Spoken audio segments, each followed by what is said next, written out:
বলতে চাই, ৭১ থেকে আজ পর্যন্ত এদেশ ৭১-এ স্বাধীন হয়েছিল ঠিক, প্রকৃতপক্ষে স্বাধীনতা অর্জন বাংলার মানুষ কখনোই করতে পারে নাই। বারে বারে যে সরকারই এসেছে ওলামায়ে কেরাম ইসলামের উপরে আক্রমণ করেছে, ঠিক কিনা বলেন? 2024 সালে ছাত্র জনতার আন্দোলনে নতুন যে বাংলাদেশ আমরা পেয়েছি, খবরদার এই যুবক ভাইরা, এই স্বাধীনতা নষ্ট করা যাবে না। নতুন করে কেউ যদি ক্ষমতা না পেয়ে এই ক্ষমতার অপব্যবহার করা শুরু করে, তাদেরকেও দাঁত ভাঙা জবাব দেওয়া হবে, দাঁত ভাঙা জবাব দেওয়া হবে, ঠিক কিনা? রাজি থাকবেন তো ইনশাআল্লাহ? আমরা দেখতে চাই না আর স্বৈরাচারীর কোন সরকার। এদেশ মুসলমানের স্পষ্ট প্রমাণ হয়ে গেছে, অতীতে যেই সমস্ত কাজ বাংলাদেশে হয় নাই, আলহামদুলিল্লাহ এখন হচ্ছে। কোনোদিন কেউ কল্পনাও করতে পারে নাই টিএসসি চত্বরে ইসলামী সঙ্গীত অনুষ্ঠান হবে। গত বছর রমজান মাসে টিএসসিতে ওপেন ইফতার করার অনুমতি দেয় নাই। আপনারা দেখেছেন, মনে নেই আপনাদের? টিএসসিতে ইফতার মাহফিল করতে দেয় নাই। বাংলাদেশ 92% মুসলমানের দেশে, যারা নাকি ইসলাম পালন করতে দেয় নাই, যারা নাকি ইফতার মাহফিল হতে দেয় নাই, তাদেরকে আমরা দেখিয়ে দিয়েছি এদেশের জনগণ ঐক্যবদ্ধ হলে 16 বছর কেন 116 বছরের কোন স্বৈরাচারী সরকার টিকতে পারবে না। অনেক সহ্য করেছে এদেশের ওলামায়ে কেরাম। ৭১ থেকে আজ পর্যন্ত দেশের স্বাধীনতা, কথা বলার স্বাধীনতা ছিল না। আমি নিজে গত 2 বছর আগে এই আলমডাঙ্গায় এক মাহফিল করতে যায়, প্রশাসনের লোক যে আমাকে উঠতে দেয় নাই। কেন?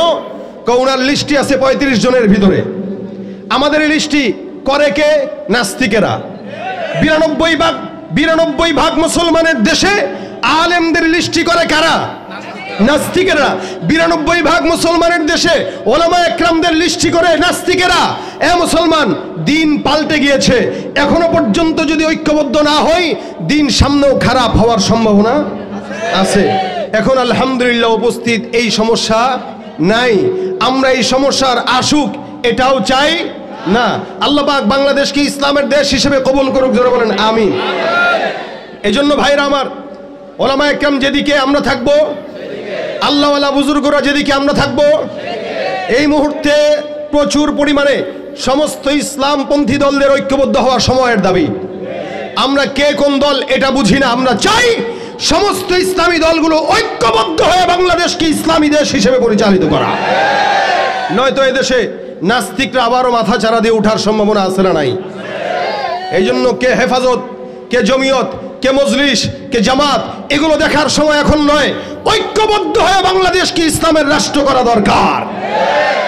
এই জন্য আল্লাহ পাক রব্বুল আলামিন আমাদেরকে এই সময়টা নেয়ামত দিয়েছেন। নেয়ামতের কদর যে করে সে চালাক, যে কদর করে না সে বোকা। নেয়ামতের কদর করা সময়ের দাবি। আল্লাহ পাক যেন আমাদেরকে সেই করাটা তৌফিক দান করে। আমি আপনাদের সামনে মুখতাসার সময় 2-4টা কথা বলবো ইনশাআল্লাহ।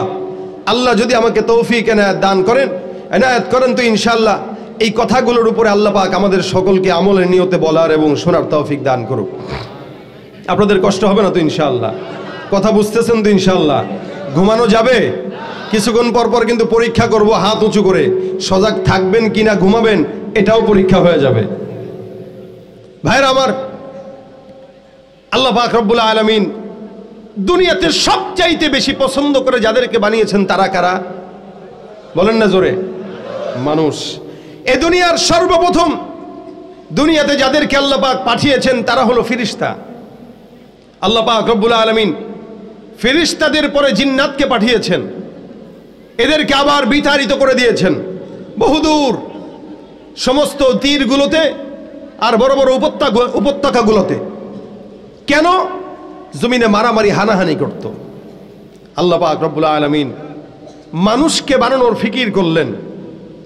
এই জন্য আল্লাহ পাক কোরআনে বলেন, ইন্নী জাইলুন ফিল আরদি খলিফা, আমি জমিনের প্রতিনিধিত্ব দেব বান্দাকে। এই জন্য বাংলা, এই সারা বিশ্বের ভিতরে জমিনের যত মালিকানা সব বান্দাদের, মানুষের। আসমানের কোনো মালিকানা বান্দার আয়ত্তে নাই। আচ্ছা বলেন তো, এই জায়গাটা কার? না না না, এটা বুঝাইতে, এই জায়গার মালিক কে? গোরস্থান কমিটি অথবা ঈদগাহ কমিটি। মসজিদের মালিককে ওয়াকফ করা সবাই মসজিদ মালিক। পাশের বাড়ির মালিকটাকে বলে মালিক, বাড়িওয়ালা। বাংলাদেশের সমুদ্র সীমা আছে, ওটার মালিক কে বলে বাংলাদেশ। কিছু দূর গেলে আবার সমুদ্র সীমা আছে, ওটার মালিক কে বলে ভারত। অর্থাৎ গোটা জমিনে যা কিছু আছে এগুলোর মালিকানা কাদের হাতে? বান্দাদের হাতে। আল্লাহ পাক দিয়েছেন ইন্নী জাইলুন ফিল আরদি খলিফা। আল্লাহ পাক জমিনের খেলাফত দিয়েছেন বান্দার হাতে।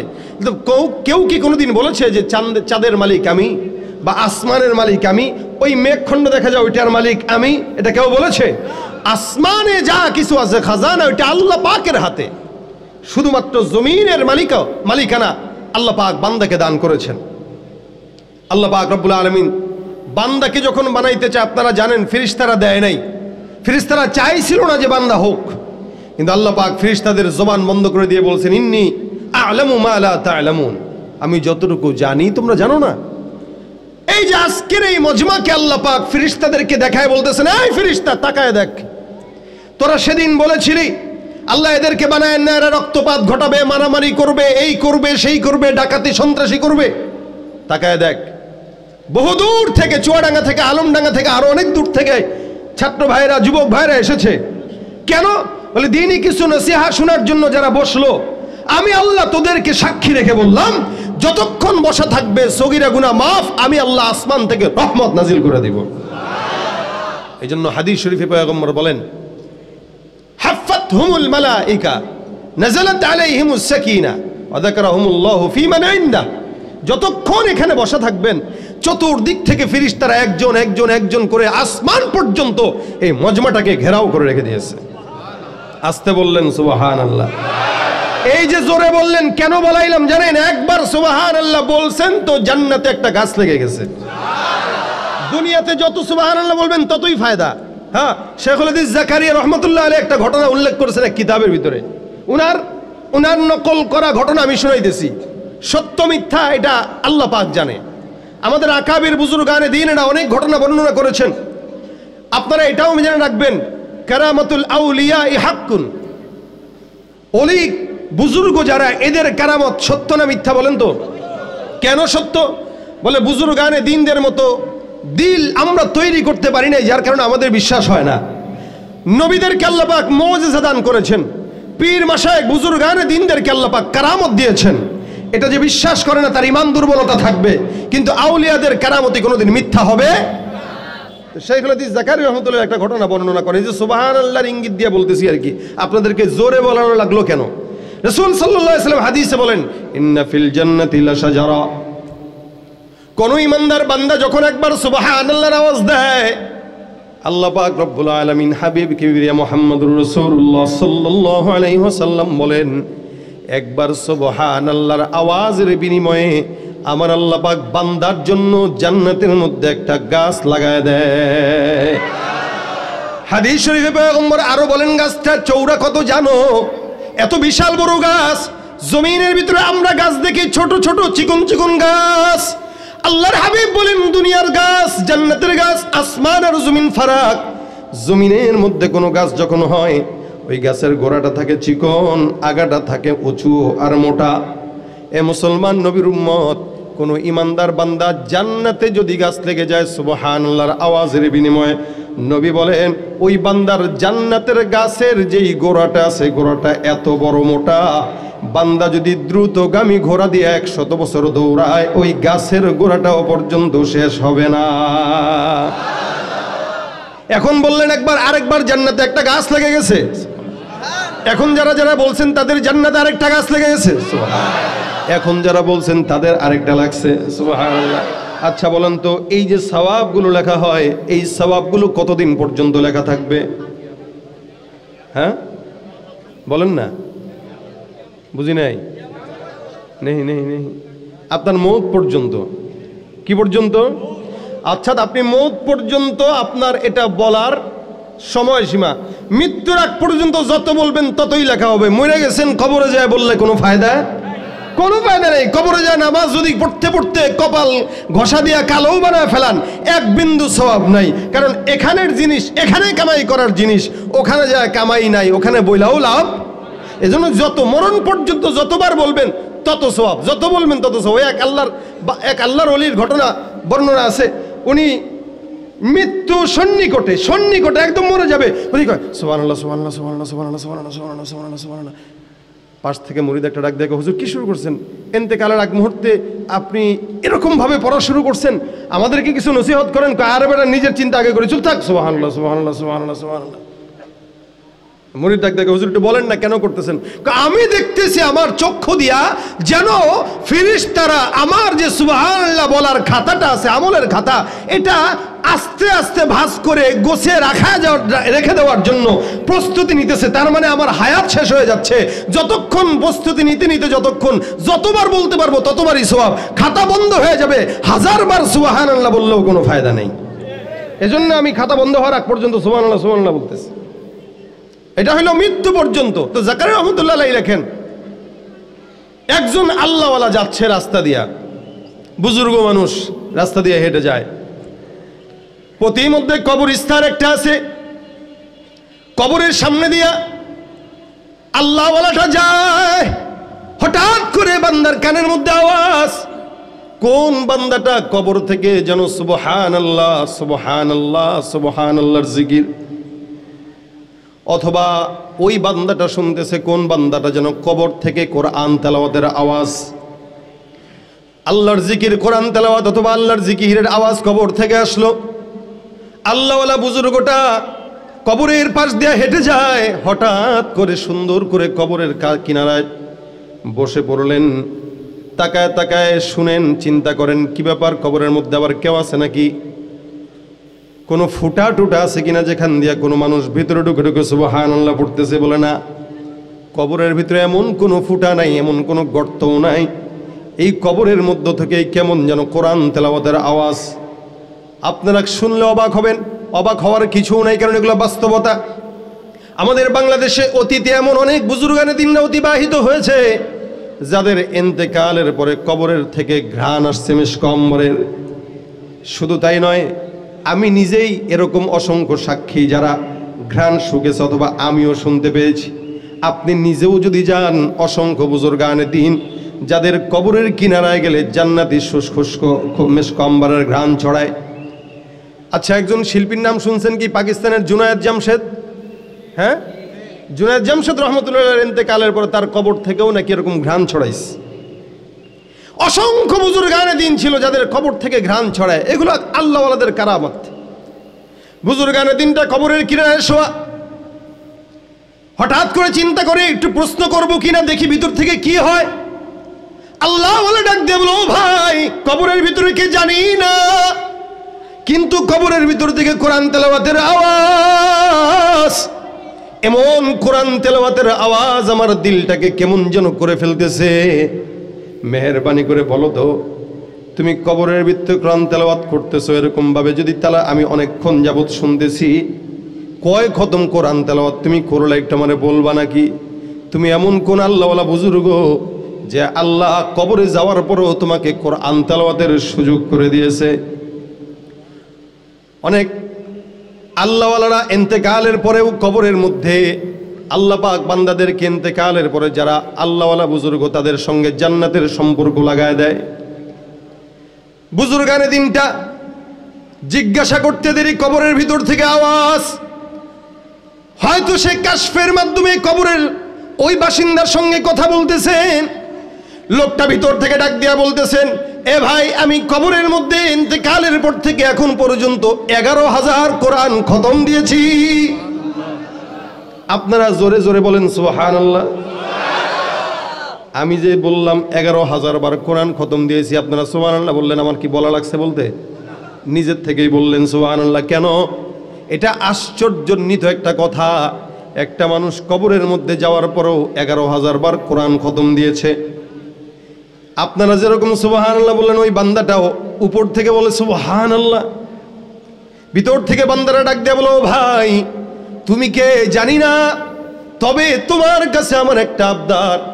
আবদারটা হলো, তুমি যেই সুবহানাল্লাহর আওয়াজটা দিলা, আমার 11,000 কোরআন খতমের সওয়াব তোমাকে দিয়া দিলাম, বিনিময়ে তুমি তোমার একবার সুবহানাল্লাহর সওয়াবটা আমাকে দাও।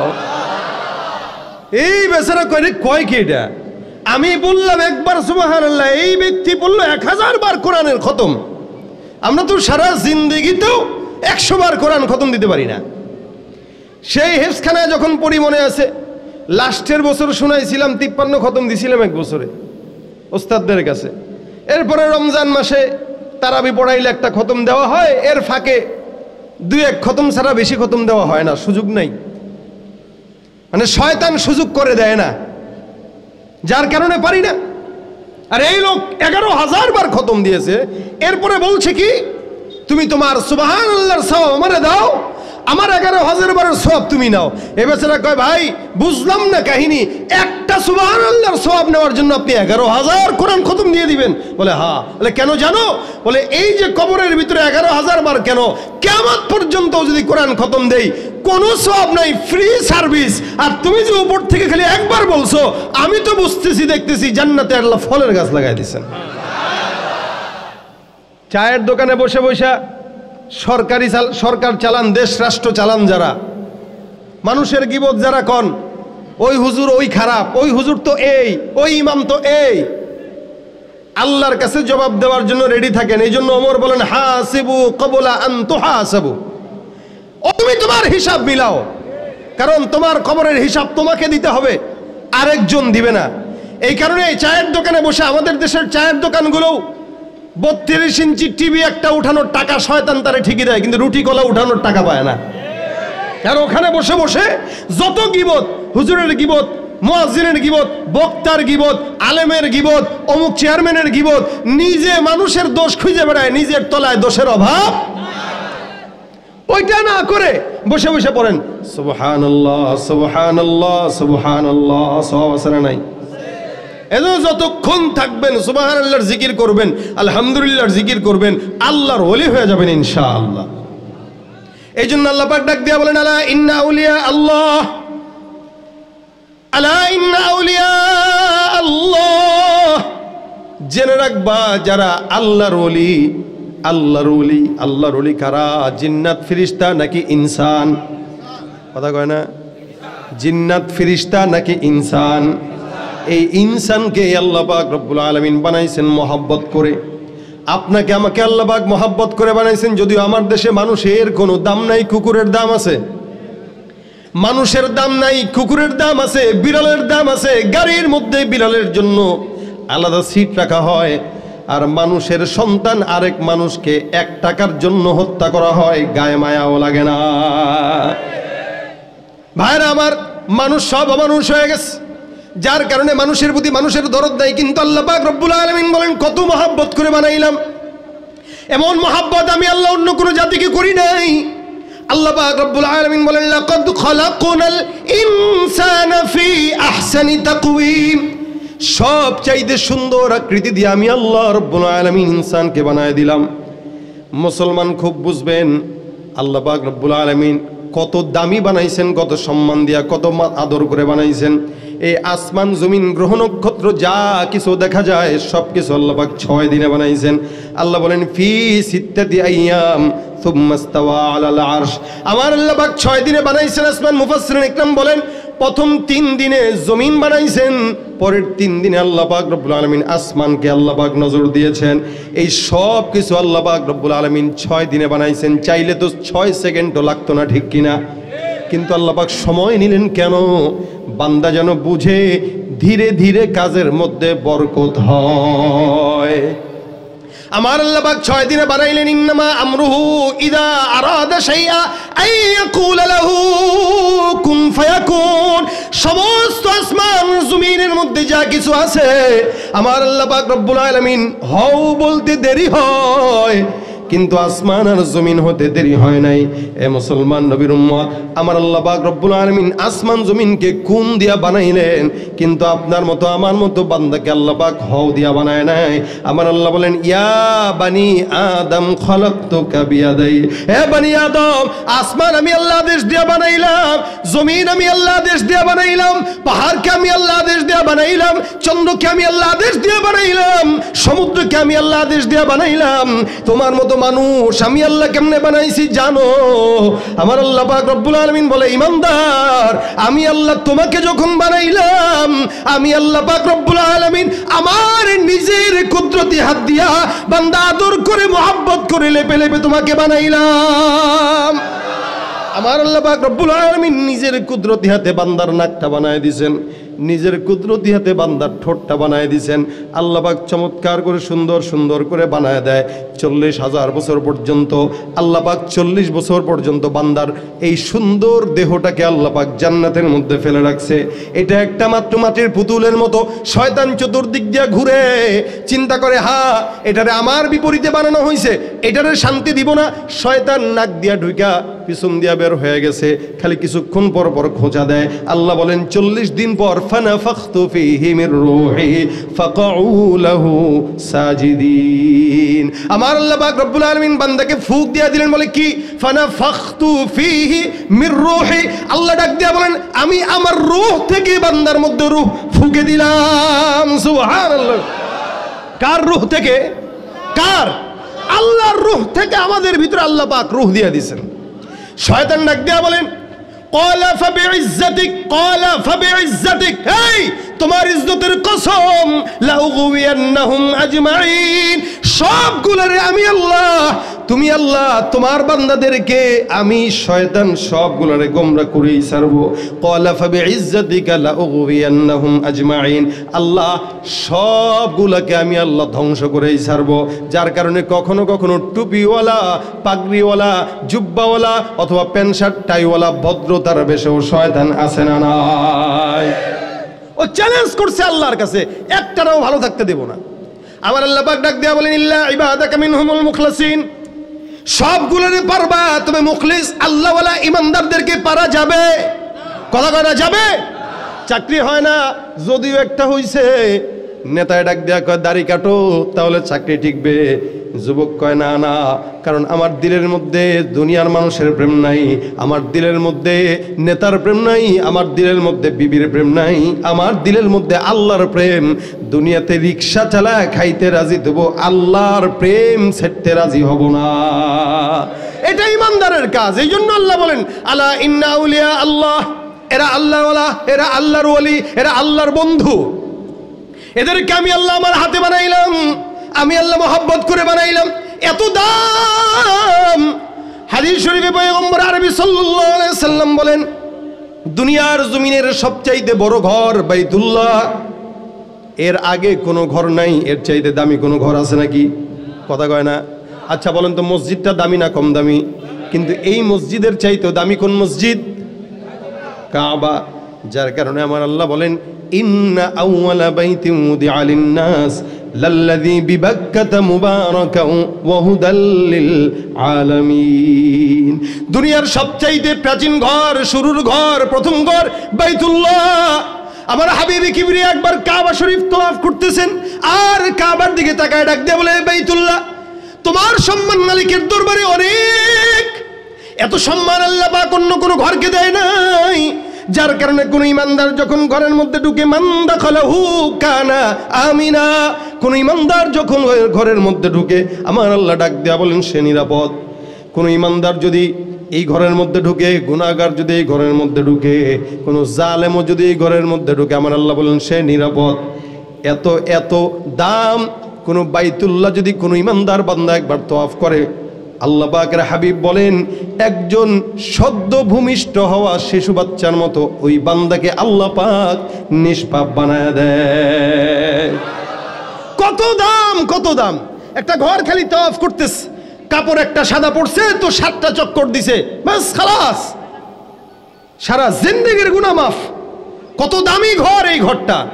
আর আমার নবী বলে কি শুনেন, নবী করিম সাল্লাল্লাহু আলাইহি সাল্লাম বলেন, আমি কাবার দিকে তাকাইলাম, সাহাবা একরাম আমার নবী কাবার দিকে তাকায় বলে, কাবা তোমার সম্মান মালিকের দরবারে অনেক, তুমি কি জানো এত সম্মান হওয়ার পর তোমার চাইতেও সম্মানিত একটা জাতি আছে। এ বাইতুল্লাহ তোমার সম্মান আল্লাহর কাছে যদিও বেশি হয়, কিন্তু আমার উম্মত যারা আদনা থেকে আদনা একজন ইমানদার, ওই আদনা থেকে আদনা একজন ইমানদারের সম্মান বাইতুল্লাহর চাইতেও আল্লাহর দরবারে কোটি গুণে বেশি। এ ভাইরা আমার, বাইতুল্লাহ আল্লাহর ঘরের চাইতে কাবার চাইতেও আপনার আমার দাম বেশি। সুবহানাল্লাহ, জোরে বলেন সুবহানাল্লাহ বিহামদি। কত বেশি একটা ইমানদার, আদনা থেকে আদনা ইমানদার, যার দিলের ভিতরে খালি ইমানের ছিটে ফোঁটা আছে, নবী বলেন ওই বাইতুল্লাহর চেয়ে ইমানদারের দাম বেশি। যার কারণে খবরদার ইমানদারের কলবে আঘাত দিও না।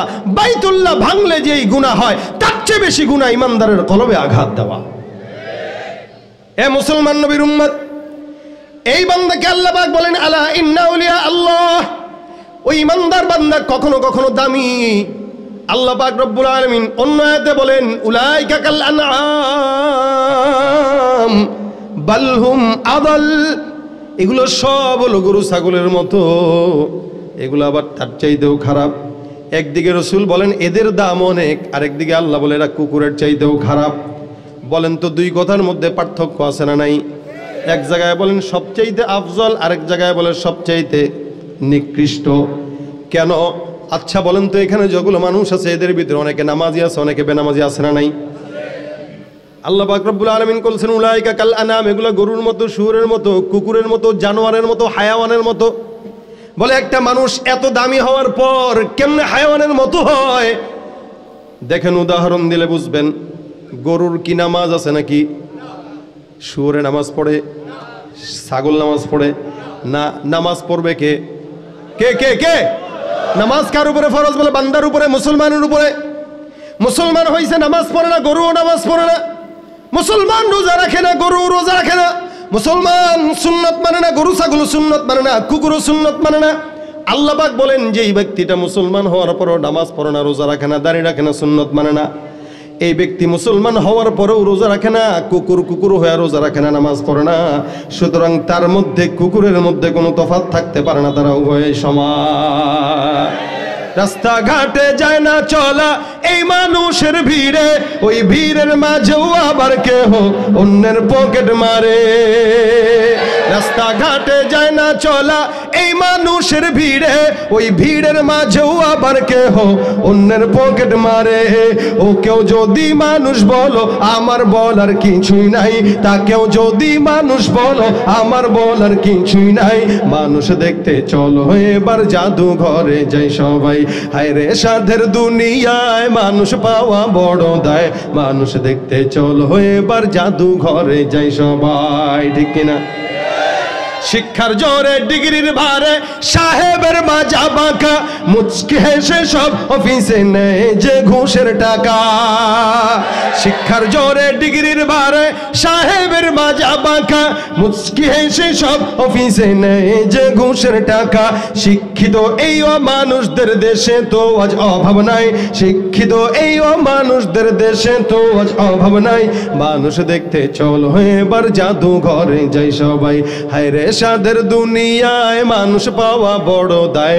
মানুষ দেখতে চলো এবার জাদুঘরে যাই সবাই, ঠিক কিনা? মানুষ তো অনেকেই সামনে দেখা যায়, কিন্তু সবাই কি মানুষ? মানুষরূপী, মানুষরূপী উলাইকা কাল আনআম, মানুষরূপী সব গরু ছাগলের মতো। যদিও এদেরকে বলছে গরুর মতো, কুকুরের মতো, শুয়োরের মতো, এতটুকু মানা যায়, কিন্তু তার চাইতেও খারাপ। এটা কেমনে? আচ্ছা বলেন তো, এলাকার মধ্যে ডাকাতি হয় কি হয় না? এই যে শুনলাম নাকি গতকালও হয়েছে ডাকাতি এখানে, হ্যাঁ? তো এইগুলা কোন ছাগল? কি বলেন? এগুলো কোন কোন গরু ছাগলেরা যারা এরকম রাত দিন প্রকাশ্যে ডাকাতি করে?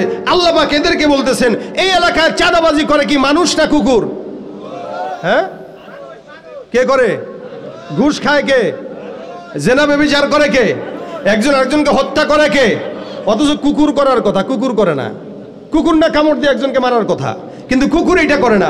গরু ছাগল করে না, কুকুর করে না, শুয়োর করে না। করে কে? বলে মানুষ। সুদ খায় মানুষ, জেনা করে মানুষ, ব্যভিচার করে মানুষ, দুর্নীতি করে মানুষ। আল্লাহ বলেন যে এই কাজটা কুকুর শুয়োর এরা কুকুর হওয়ার পরেও করে না, ওই কাজটা তুমি মানুষ হয়ে করার কারণে তুমি কুকুর শুয়োরের চাইতেও খারাপ। গর্ব সুরত आदमी इंसाबुदे, गर्भ सूरत आदमी इंसाबुदे, अहमद अबू जहल हम एक शासुदे, अहमद अबू जहल हम एक शासुदे, मुसलमानी बुद गर्दन निहादा इनाने खुद बदस्ते खाजदादान। भाइर आमार खूब बुझबेन, मुसलमान চামড়ায় আছে, মুসলমান নামে আছে, মুসলমান পোশাকের মধ্যে আছে, ভিতর দিয়ে তাকায় দেখেন সব গরু ছাগলের চাইতেও খারাপ। ওই শয়তানদের ব্যাপারে, মানুষ রূপী জানোয়ারদের ব্যাপারে আল্লাহ পাক রব্বুল আলামিন কোরআনে আয়াত দিয়েছেন, উলাইকা কাল আনআমি বাল হুম আদল। আর যারা ইল্লা ইবাদাকা মিনহুমুল মুখলাসিন, এরা কারা? এরাই হলো তারা যাদের দাম কাবার চাইতেও আল্লাহর দরবারে বেশি। সুবহানাল্লাহ। এদের ব্যাপারে আমার আল্লাহ পাক ডাক দিয়া বলেন, আলা ইন্না আউলিয়া আল্লাহ, আলা ইন্না আউলিয়া আল্লাহ লা খাউফুন আলাইহিম ওয়ালা হুম ইয়াহজানুন। আল্লাহ পাক রব্বুল আলামিন বলেন, জমিনের মধ্যে মনে রাখবা, যারা আমার ওলি, আমার বন্ধু, জমিনে এদের কোনো ভয় নাই, মরণের পরেও আখিরাতে জাহান্নামের জন্য এদের কোনো টেনশনও থাকবে না। সুবহানাল্লাহ। আল্লাহ বলেন, আল্লাযীনা আমানু ওয়া কানু ইয়াত্তাকুন। বলে এরা কেমন মুসলমান? এরা হইল আল্লাযীনা আমানু, যারা প্রকৃত ঈমানদার, ওয়া কানু ইয়াত্তাকুন, যারা প্রকৃত মুত্তাকি। এরাই আমার বন্ধু। অর্থাৎ বন্ধু হওয়ার জন্য দুইটা কাজ, এক নম্বর ঈমানদার, আর এক নম্বর মুত্তাকি। এই দুইটা জিনিস যারা, এরাই হলো আল্লাহর বন্ধু। জোরে বলেন সুবহানাল্লাহ। আল্লাহ বলেন তাদের জন্য কি একটা আমার তরফ থেকে গিফট, লাহুমুল বুশরা ফিল হায়াতিদ দুনিয়া ওয়া ফিল আখিরাহ লা তাবদীলা লিকালিমাতিল্লাহ যালিকা হুয়াল ফাওজুল আযীম। আল্লাহ পাক ডাক দিয়া বলেন, লাহুমুল বুশরা ফিল হায়াতিদ দুনিয়া, এদের জন্য, তাদের জন্য সুসংবাদ হইল জমিনের মধ্যেও এদের জন্য সুসংবাদ, ফিল আখিরাহ, এবং আখিরাতেও তাদের জন্য সুসংবাদ, আখিরাতেও তাদের জন্য জান্নাতের সুসংবাদ। আল্লাহ পাক যেই সুসংবাদটা তাদেরকে দিয়েছেন, লা তাবদীলা লিকালিমাতিল্লাহ, আল্লাহর এই ওয়াদাটা হরফর নরচর হওয়ার কথা না। সুবহানাল্লাহ। অর্থাৎ আল্লাহ যা বলেছেন এটা 100% হবে কি হবে না? ও ভাই, বিশ্বাস হয়নি? আল্লাহওয়ালারা আল্লাহ না, আল্লাহ থেকে জুদা, জুদা না, জুদা বুঝেননি? আবার শুনেন, আল্লাহওয়ালারা আল্লাহ না, আল্লাহ থেকে পৃথক না। কেন? মাল্লাহুল মাওলা ফালাহুল কুল, আল্লাহ যার জন্য হয়ে যায়, আসমান জমিন গ্রহ নক্ষত্র পাহাড় পর্বত সব কিছু ওই বান্দার জন্য হয়ে যায়। এই জন্য হাদিসে কুদসির ভিতরে আমার আল্লাহ ডাক দিয়া বলেন, কুনতু সামাউল্লাযী ইয়াসমাউ বিহা ওয়া বাসরুহুল্লাযী ইউবসিরু বিহা ওয়া রিজলুহুল্লাতী ইয়ামশী বিহা ওয়া ইয়াদুহুল্লাতী ইয়াবতিশু বিহা। যারা আল্লাহওয়ালা আমার বন্ধু, আমি তাদের জন্য বললাম, এরা যখন চক্ষু দিয়ে দেখে, আমি আল্লাহ পাক রব্বুল আলামিন তাদের জন্য বললাম, আমি আল্লাহ এদের চোখে রূপান্তরিত হয়ে যাই। সুবহানাল্লাহ। এরা যখন হাত দিয়া ধরে, আমি আল্লাহ এদের হাতের সঙ্গে মিলে যায়। এরা যখন পাও দিয়া হাঁটে, এরা যখন হাত দিয়া ধরে, এরা যখন চক্ষু দিয়া দেখে, কান দিয়া শুনে, এদের হালত আমার সঙ্গে মিলে যায়। বান্দা এমন অবস্থা হয়, বান্দা যদিও আমার বান্দা, কিন্তু আমি আল্লাহ পরিপূর্ণ বান্দার মহাব্বতে হাবুডুবু খাওয়া শুরু করে দে। এটা আল্লাহওয়ালাদের একটা সুফল।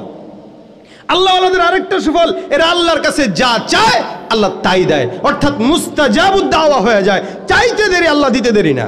সুবহানাল্লাহ। আচ্ছা বলেন তো, আপনাদের কি মন চায় না, আহারে আল্লাহর কাছে এটা চাইছি আল্লাহ দিল না কেন? কি মন চায়নি?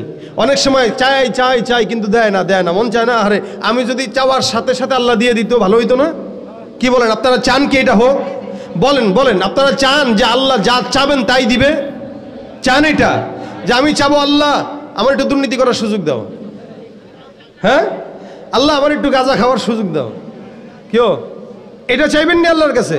না, আল্লাহর কাছে ভালো যেটা চাবো ওইটা আল্লাহ দেখ, এটা আমাদের চাওয়া আছে কিনা? এটা হওয়ার জন্য ওলি হওয়া শর্ত। কি হওয়া শর্ত?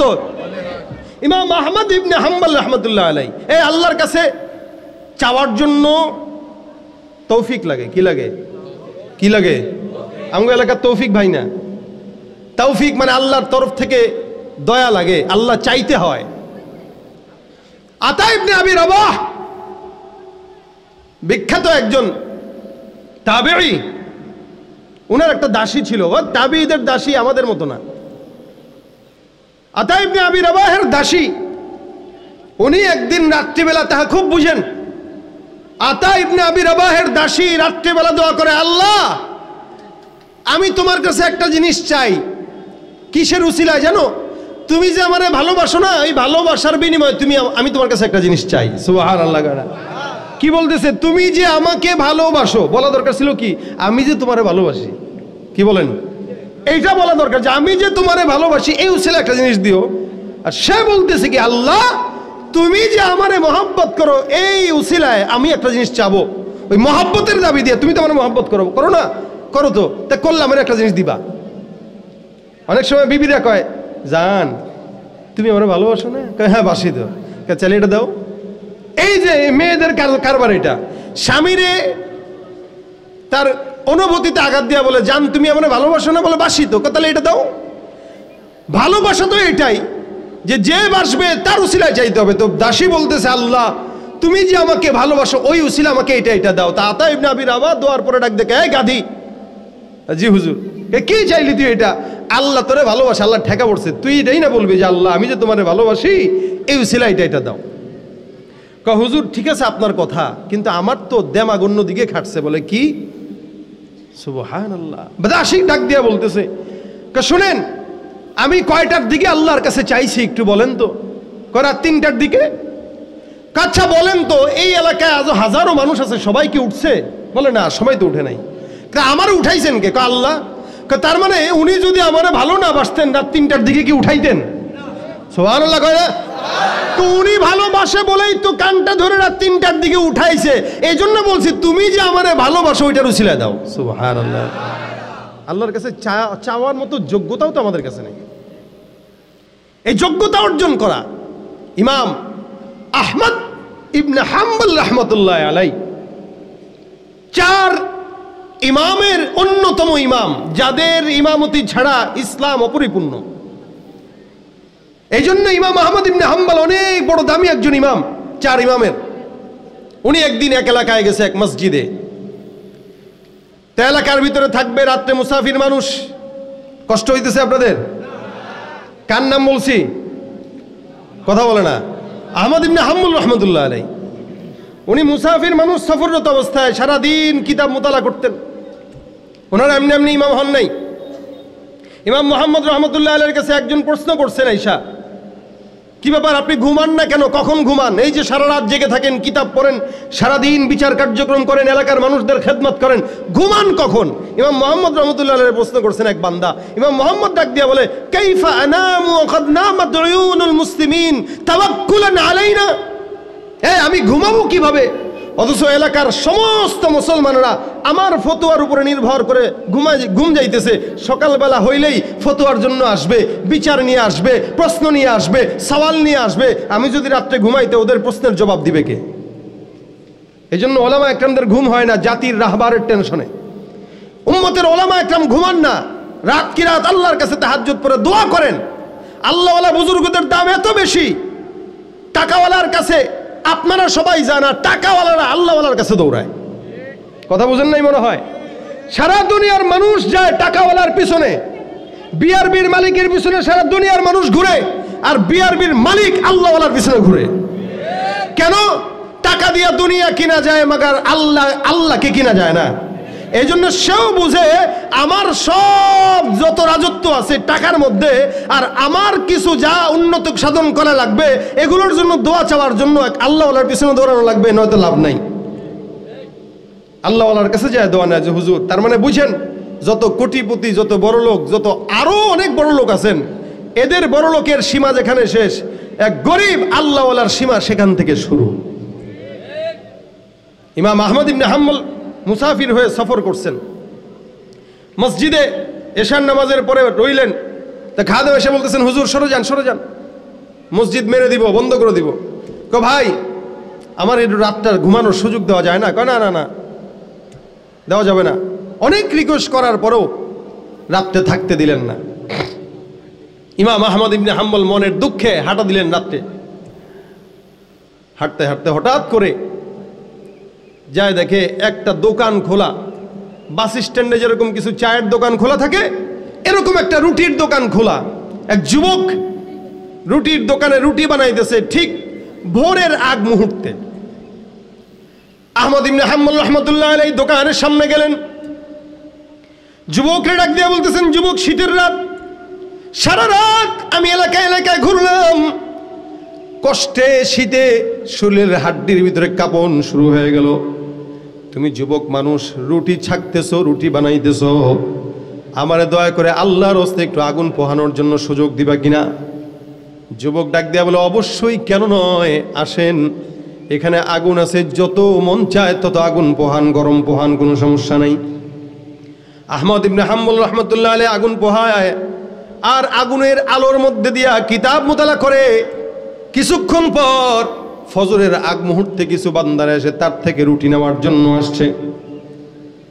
ইমাম আহমদ ইবনে হাম্বল রাহমাতুল্লাহ আলাইহি তাকায় দেখে এই যুবকটা কিছুক্ষণ পর পর খালি পড়ে আস্তাগফিরুল্লাহ, আস্তাগফিরুল্লাহ, আস্তাগফিরুল্লাহ, রুটি বানায় আস্তাগফিরুল্লাহ, রুটি বেলে আস্তাগফিরুল্লাহ, চুলায় দেয় আস্তাগফিরুল্লাহ, উঠায় আর আস্তাগফিরুল্লাহ। আবার কেউ যদি রুটি নিতে নেওয়ার জন্য আসতেছে তাকে দেওয়ার সময় বলে আস্তাগফিরুল্লাহ, আবার কেউ যদি রুটি নিয়ে চলে যায় তাকে টাকা নেওয়ার সময় বলে আস্তাগফিরুল্লাহ। অর্থাৎ যুবকের প্রত্যেকটা সেকেন্ডে জবানের ভিতরে শব্দ একটা, সেটা কি? ইমাম আহমদ ইবনে হাম্বল রাহমাতুল্লাহ আলাইহি মনে মনে বলেন, এটা তো সাধারণ কোনো পাবলিক না, এটা তো অনেক বড় আল্লাহওয়ালা বুজুর্গ। এত জওয়ান বয়সেও এমন কোন যুবককে আমি দেখি নাই যে যুবকটা প্রতিটা সেকেন্ডে আস্তাগফিরুল্লাহ, আস্তাগফিরুল্লাহ বর্ণনা করে। ইমাম আহমদ ইবনে হাম্বল রাহমাতুল্লাহ আলাইহি বলে, যুবক, ব্যাপারটা কি বুঝলাম না, আমি যতক্ষণ এই জায়গায় বসা ততক্ষণই দেখলাম তুমি কেবল আস্তাগফিরুল্লাহ, আস্তাগফিরুল্লাহ, আস্তাগফিরুল্লাহ পড়ো। এ যুবক, আমাকে একটু বলো, আস্তাগফিরুল্লাহ তুমি কেন পড়ো, এটার কারণটা কি? যুবক ডাক দেয়া বলে, হুজুর, আমি বহু বছর ধরে এই আস্তাগফিরুল্লাহর আমলটা করি, এই আস্তাগফিরুল্লাহ আমার মুখের সঙ্গে ফিট হয়ে গেছে, আর আস্তাগফিরুল্লাহ আমলের কারণে আমার আল্লাহ আমাকে মুস্তাজাবুদ দাওয়া বানিয়ে দিয়েছে। সত্যি তুমি মুস্তাজাবুদ দাওয়া? বলে হ্যাঁ, মুস্তাজাবুদ দাওয়া মানে আল্লাহর কাছে যেই দোয়াই করে সেটাই কি করেন? কবুল করেন। দোয়া করতে দেরি, কবুল হইতে দেরি না। কাহা হা আল্লাহ পাক আমার মুস্তাজাবুদ দাওয়া বানাই দিয়েছেন, আমি মুস্তাজাবুদ দাওয়া, যেই দোয়াই করেছি সেই দোয়াই কবুল। হ্যাঁ, কিন্তু একটা জিনিস, আল্লাহ পাক রব্বুল আলামিন সব দোয়া কবুল করলেও আমার একটা দোয়া আল্লাহ পাক কবুল করেন নাই। আমি জানি না আল্লাহ পাক ওই দোয়াটা কবে কবুল করবেন। ইমাম আহমদ ইবনে হাম্বল রাহমাতুল্লাহ আলাইহি বলেন, যুবক, ব্যাপারটা বুঝলাম না, মুস্তাজাবুদ দাওয়া হলে আল্লাহ পাক তোমার একটা দোয়া কেন কবুল করলেন না? যুবক ডাক দিয়া বলেন, হুজুর, আমার একটা দোয়া, সেই দোয়াটা কি জানেন? বলে, কি দোয়া? যেটা তোমার এত মুস্তাজাবুদ দাওয়া হওয়ার পরও আল্লাহ পাক তোমার যে দোয়াটা কবুল করে নাই, সেই দোয়াটাকে একটু আমার শোনায় দাও। ওই যুবকটা ডাক দিয়া বলে, হুজুর, আমাকে আল্লাহ পাক রব্বুল আলামিন দুনিয়াতে যা যা চাইলাম সব কিছু আল্লাহ পাক রব্বুল আলামিন দিয়েছেন, শুধু এই একটা আমলের কারণে, যে আমলটা ইস্তেগফার। আমার পয়গম্বর আরবি সাল্লাল্লাহু আলাইহি ওয়াসাল্লাম বলেন, আমি নিজে রাসূল হওয়ার পরে প্রতিদিন 70 থেকে 100 বার আল্লাহর দরবারে ইস্তেগফার করতাম। সুবহানাল্লাহ। রাসূল নিজে ইস্তেগফার পড়তেন 70 থেকে 100 বার। যুবক বলে, সবচেয়ে বড় ইন্সপায়ার হয়েছে আমি আমার রাসূল থেকে, যেখানে দুজাহানের সরদার আখায়ে নামদার, ইনি যদি 100 বার ইস্তেগফার পড়ে, আমার তো 100 কোটি বার পড়া দরকার। কি বলেন, আমাদের গুনাহ নাই? কথা কয় না। আপনি যে আমার দোষ ধরেন, আপনার গুনাহ নাই? আমি যে আপনার গীবত গাই, আমার গুনাহ নাই? এমন কোন বান্দা নাই দুনিয়াতে যার গুনাহ নাই। 3 প্রকার দলের লোকের গুনাহ আল্লাহ পাক মাফ করে দিয়েছেন, খুব মনে রাখবেন। রাসূল বলেন, খায়রু উম্মতি করনি সুম্মাল্লাযীনা ইয়ালুনাহুম সুম্মাল্লাযীনা ইয়ালুনাহুম। প্রথমত আমার জামানা, এরা হলো উত্তম, তারপরের জামানা উত্তম, তারপরের জামানা উত্তম, তাবিঈদের জামানা পর্যন্ত। আল্লাহ পাক রব্বুল আলামিন নবীদেরকে মাফ করেছেন, সাহাবায়ে কেরামদেরকে মাফ করেছেন, তাবিঈদেরকেও মাফ করে দিয়েছেন। সুতরাং এরপরে যত বান্দা আছে সবাই গুনাহ করে কি করে না? সবাই গুনাহ করে, করে না কে? এজন্য গুনাহ মাফ চাওয়ার জন্য সবচেয়ে বড় আমল আস্তাগফিরুল্লাহ। কি? ইস্তেগফারটা এমন একটা আমল যে আমলটা বান্দার সব গুনাহকে মুছে সাফ করে দেয়। যুবক ডাক দিয়ে বলতেছে, হুজুর আমার যে দোয়াটা আল্লাহ কবুল করে নাই, ওই দোয়াটা কি জানেন? আল্লাহর কাছে আমি বারবার দোয়া করছি, আল্লাহ জীবনে একবার হলেও আমার এই এলাকার মধ্যে, আমাদের এই বর্তমান সময়ে একজন ইমাম আছে, মুহাদ্দিস আসার যাকে বলা হয়, এই ইমাম আহমদ ইবনে হাম্বল, এই বান্দাটাকে আল্লাহ মরার আগে একবার না দেখায় তুমি আমার মৃত্যু দিও না। আমি আমার মাওলার কাছে সব সময় একটা দোয়াই করি, আল্লাহ তুমি ইমাম আহমদ ইবনে হাম্বলের সঙ্গে আমারে দেখা দিয়া দাও। সুবহানাল্লাহ। হুজুর আমার এই দোয়াটা ছাড়া সব দোয়া কবুল হয়েছে। যুবক কি জানে যে তার সামনে বসাকে? কথা কয় না। যুবক জানে তার সামনে বসাকে? যুবককে, হুজুর আমার সব দোয়া কবুল, কিন্তু এই দোয়াটা কবুল হয় নাই।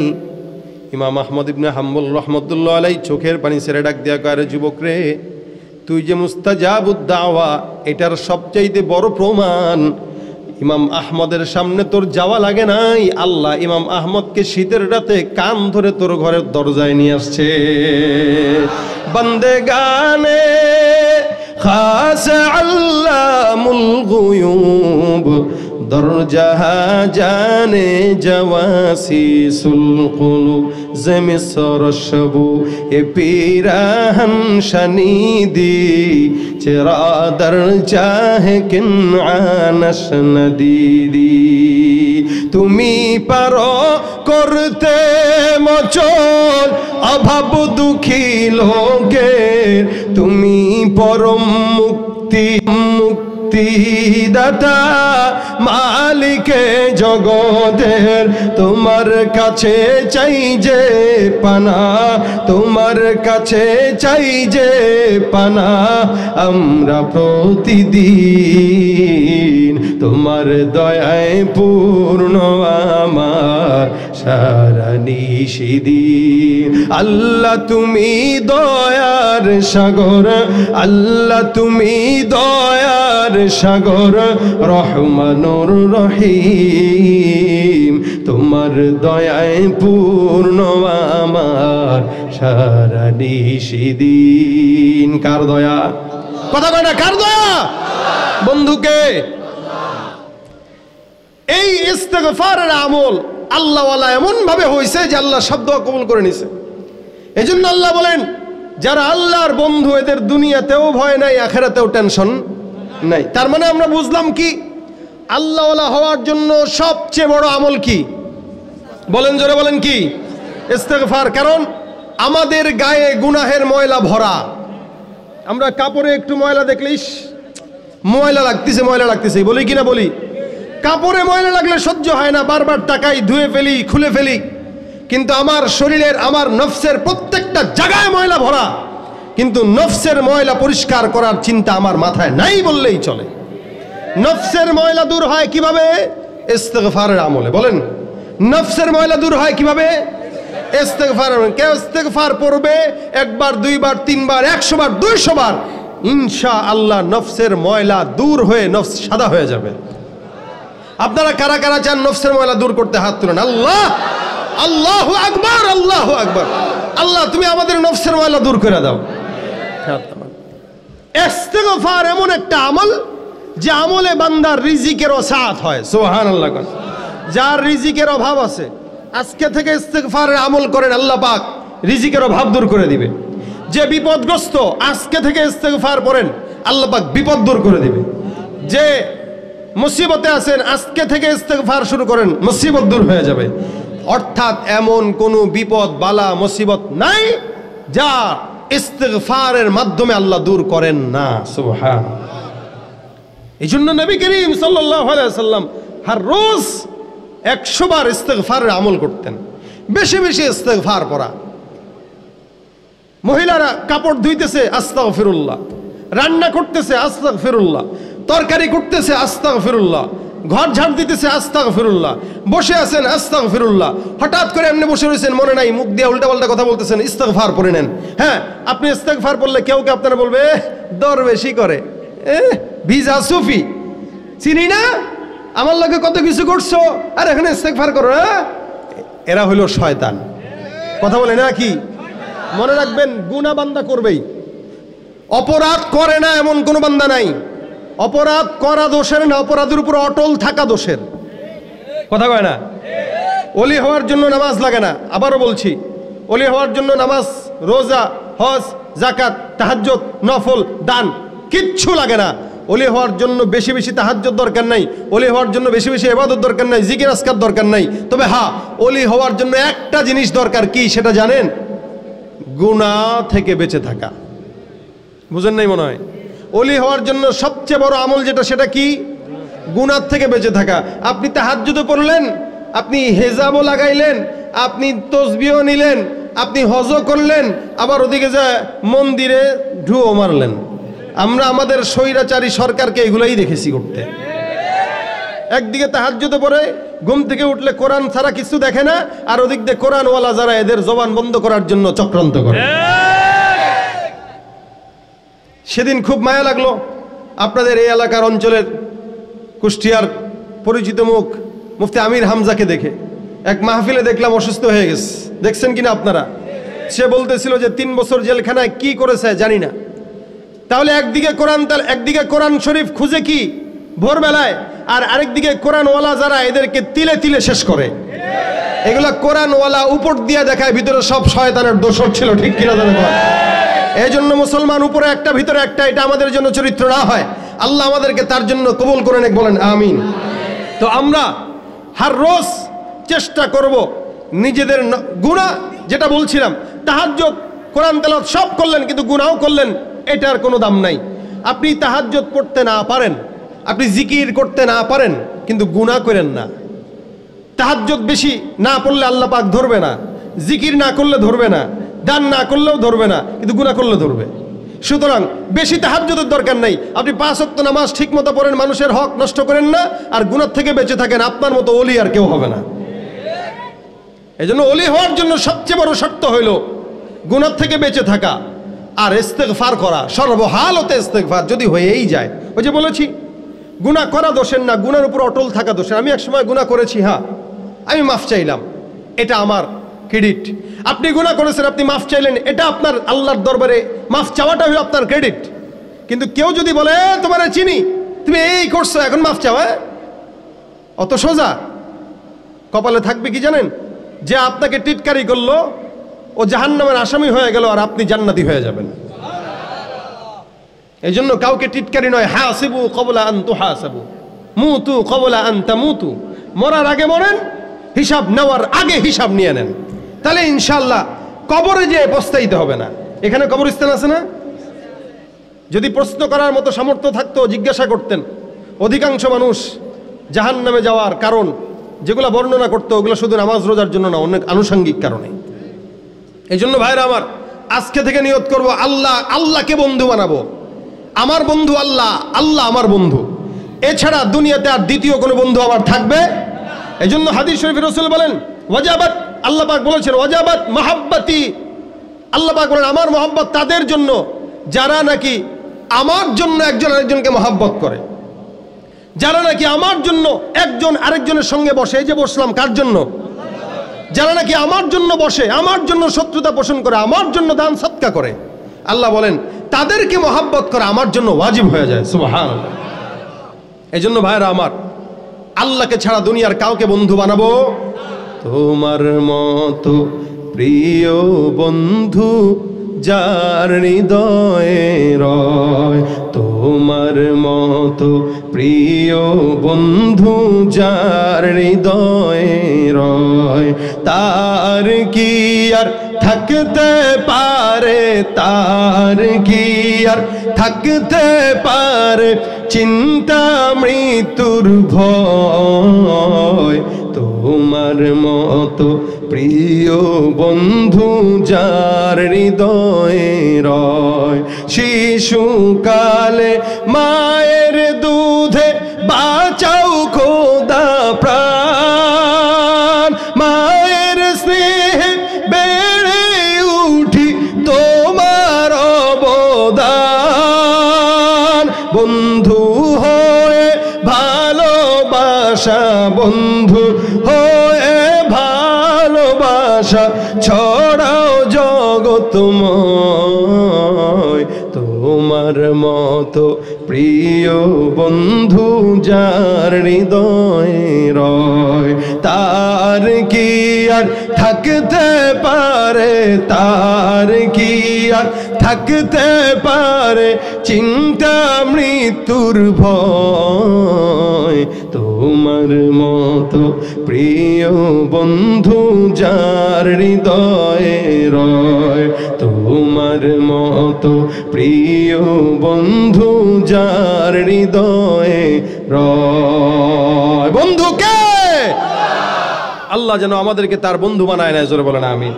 এজন্য বন্ধু হইতে আমল কয়টা? কথা কয় না, কয়টা? ইস্তেগফার কি? 1 নম্বর আমল কি? ইস্তেগফার। 2 নম্বর আমল কি? গুনাহ থেকে বাঁচা। বলেন 1 নম্বর আমল কি? 2 নম্বর আমল কি? গুনাহ থেকে বাঁচা। 2টা আমল করব তো আল্লাহ ওয়ালা হয়ে যাব, 2টা আমল করব তো ঈমানদার হয়ে যাব, 2টা আমল করব তো মুত্তাকি হয়ে যাব, 2টা আমল করব তো লাহুমুল বুশরা ফিল হায়াতিদ দুনিয়া ফিল আখিরা, দুনিয়া আখিরাতে আমাদের জন্য জান্নাতের সুসংবাদ থাকবে। আল্লাহ পাক আমাদেরকে যেন কবুল করে, বলেন আমিন। এখন থেকে, আজকে থেকে নিয়ত করবেন। আমার চিন্তা হলো আপনারা 10 জন যদি ইস্তেগফারের আমল করেন, আজকের এই মাহফিল 2 দিন ব্যাপী এই যুবক ভাইরা কত মুজাহাদা করে কষ্ট করে আয়োজন করেছে, এদের আয়োজন সার্থক। আপনারা বাসায় আমল করবেন, ইনারা ঘরে বসে সওয়াব পাবে। আপনারা আমল করবেন, আমি ঘরে বসে সওয়াব পাবো। আবার আপনি যদি কাউকে উদ্বুদ্ধ করেন, সে আমল করবে, আপনি নিজে সওয়াব পাবেন। নিজে পড়বো, অন্য কেউ আমল করার চেষ্টা, অন্য কেউ তাগিদ দেবো যে ভাই ইস্তেগফার পড়েন। অনেক সময় অনেক 2-4 জন লোক আড্ডা মারতে বসে যায়, তো গীবত শুরু হয়ে যায়। এই গীবত যখন শুরু হয়, আপনি জোরে বলে দিবেন আস্তাগফিরুল্লাহ আস্তাগফিরুল্লাহ। দেখবেন ওই 2 জন আপনার দিকে তাকাবে, কিরে আমরা গীবত কই, ও আস্তাগফিরুল্লাহ কয় কে? থাক, তাহলে মনে হয় ভুল হইতেছে, ভাই বাদ দে তো, আস্তাগফিরুল্লাহ। আপনার দেখা দেখি আরেকজন ইস্তেগফার পড়বে। এই কারণে নিয়ত করেন ভাই, দ্বীনি মহব্বতে আপনাদেরকে কথাগুলো বলে যাচ্ছি। ঢাকার থেকে আসছি, আবার ঢাকায় যাব, মাঝখান দিয়ে এই যে 4 ঘন্টার সফর, আবার 4 ঘন্টার যাব, এই যে 8 ঘন্টা, মাঝখান দিয়ে আরো 1-1.5 ঘন্টার মতো আলোচনা। এই সব কিছুর সার্থকতা, এত টাকা পয়সা খরচ, এত বিশাল বড় সুন্দর আয়োজন, 2 দিন ব্যাপী প্রোগ্রাম, এই তো কষ্ট করা, সব কিছুর সার্থকতা শুধুমাত্র আজকের এই একটা কথা। আপনি যদি চান আমলটা করেন, তাহলে আল্লাহ পাক এই উসিলায় জান্নাতের ফয়সালা করতে পারে, নাজাতের উসিলা করতে পারে। সেটা কি? আজকে থেকে নিয়ে প্রত্যেকে আমরা চেষ্টা করব ইনশাআল্লাহ গুনাহমুক্ত জিন্দেগি গঠন করব এবং আল্লাহর দরবারে বেশি বেশি ইস্তেগফার আল্লাহ পাক আমাদের সকলকে তৌফিক দান করুক, বলেন আমিন। এই যে আজকের এই আয়োজনে আপনারা যারা দান করেছেন, আলহামদুলিল্লাহ, অনেকে দান করেছেন, অনেকে বাকি আছেন।